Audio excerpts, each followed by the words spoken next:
Soy Juliana González y los saludo con mucho gusto en las noticias económicas de DW.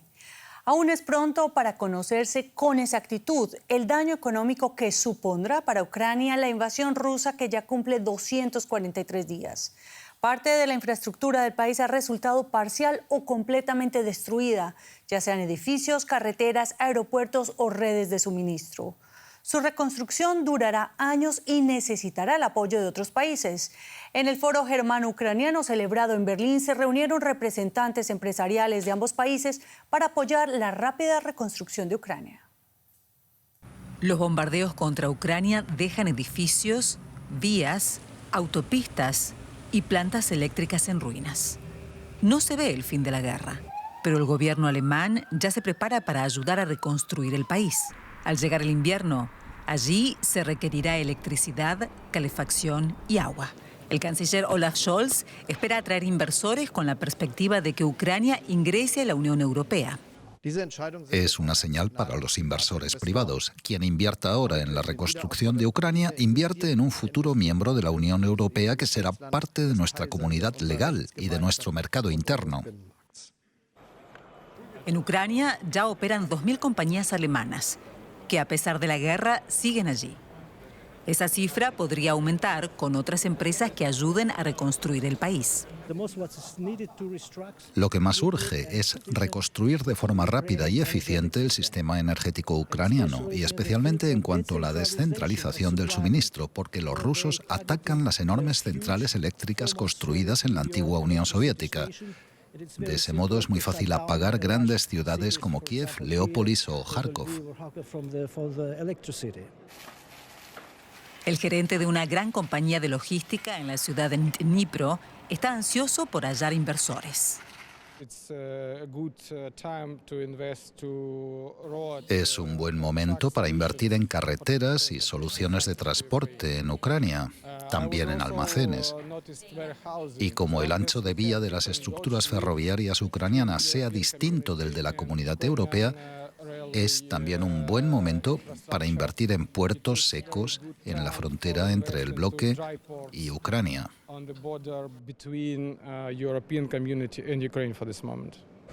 Habrá mucho que hacer para reconstruir Ucrania y podría tomar décadas, pero las infraestructuras serán mejor que antes. La guerra está lejos de acabarse, pero ya comenzaron los esfuerzos por reconstruir el país. Y esta guerra tiene su coletazo en el sector privado de la zona euro, que cayó bruscamente en el mes de octubre. El índice, calculado sobre la base de encuestas empresariales, cayó a su nivel más bajo en casi 2 años. Esta caída es la 4ª consecutiva, una tendencia que refuerza los temores de una recesión, por ejemplo, aquí en Alemania. El país depende del gas barato para mantener su industria a pleno funcionamiento. Y junto a Alemania, otro de los países que está muy afectado por la grave crisis energética en el viejo continente es Grecia. A Dimitris Marioles y su hija Vasiliki les gusta jugar en el salón. Es la mayor habitación de su piso de apenas 55 metros cuadrados en Atenas. Pero pagar la factura de la electricidad se ha convertido en un reto. Solía pagar 40 euros. Ahora el precio ha subido a 95.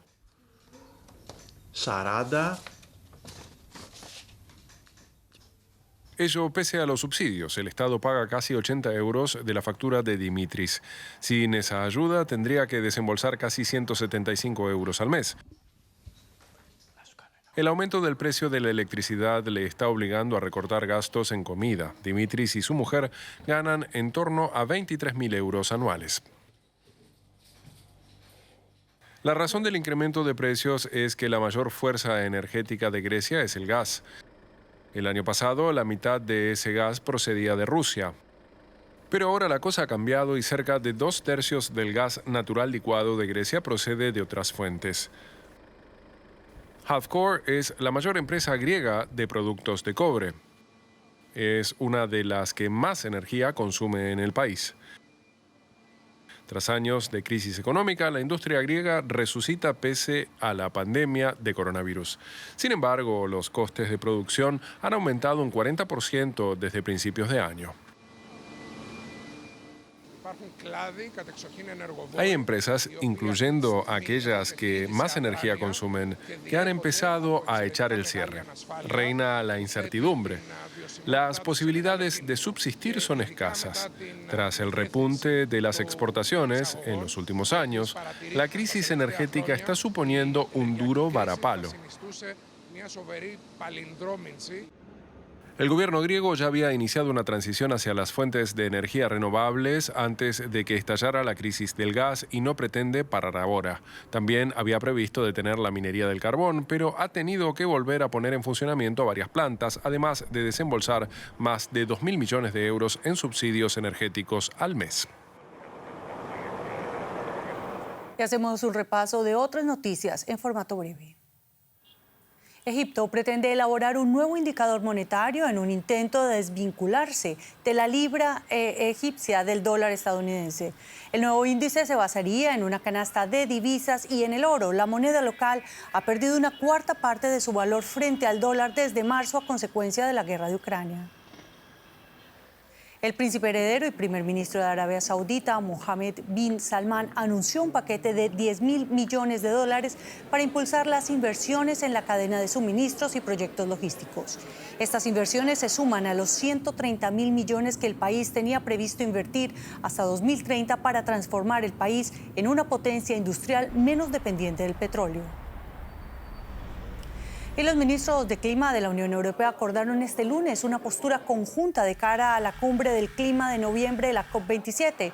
El texto adoptado señala que el bloque comunitario espera que en 2023 se cierre la brecha de la promesa incumplida de trasladar de los países ricos a pobres 100.000 millones al año para la respuesta climática. Y Estados Unidos impuso sanciones este lunes contra la Dirección General de Minas de Nicaragua y contra Lenín Serna, asesor de Daniel Ortega, como represalia a los encarcelamientos de más de 200 opositores en este país.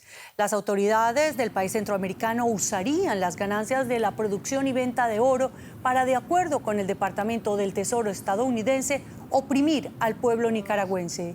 De acuerdo con el subsecretario interino estadounidense para Asuntos de las Américas, Ricardo Zúñiga, este mercado del oro mueve unos $1.000 millones al año, de los cuales más del 75% son exportaciones a Estados Unidos.